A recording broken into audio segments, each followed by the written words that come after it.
For today's video, magluluto tayo ng kakaiba pero napakasarap na version ng Bicol Express.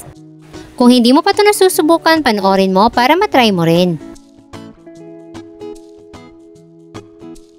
Kailangan lang natin dito ng nasa 1/2 kilo ng pork belly. Lagyan natin ng tubig, pamintang buo, dahon ng paminta at asin. Takpan lang natin to at pakuluan for 30 minutes hanggang sa lumambot. After 30 minutes at malambot na ang ating pork belly, palamigin lang muna natin saglit at i-pat dry.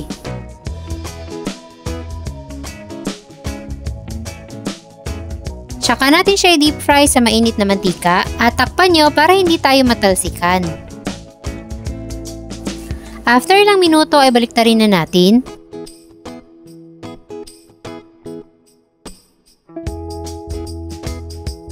At ayan, luto na ang ating crispy pork belly, so itabi lang muna natin to at palamigin bago natin siya i-slice sa serving pieces.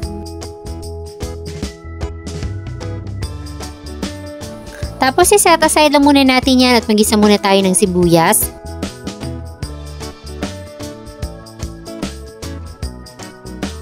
Sunod naman yung bawang.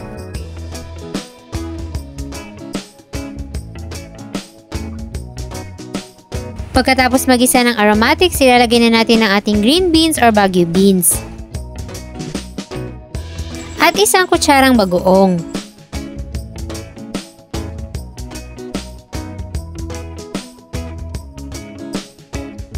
Pagkatapos niyan, pwede na natin ilagay ang ating siling green. At yung 1½ cup ng kakang gata. Then, haluin natin mabuti at antayin natin kumulo. Tsaka natin ilagay ang siling pula para mas maanghang. Hayaan lang muna natin kumulo hanggang sa medyo maiga na at pwede na rin kayong mag-adjust dito ng timpla.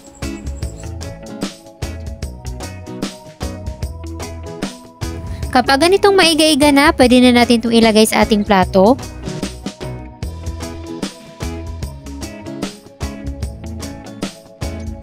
Tapos ipatong natin dito yung ating crispy liempo. At lagyan pa natin ng mas maraming sauce sa ibabaw. At ayan, ready na ang ating crispy Bicol Express. So napakadali lang, kakaiba pero masarap. Kaya kung hindi nyo pa ito nasusubukan, panahon na para matry nyo naman yung ganitong klaseng luto sa Bicol Express. Nandiyan lang sa baba ang kompletong listahan ng ating mga ingredients. Sana'y nagustuhan nyo ang ating kakaiba pero napakasarap na recipe for today.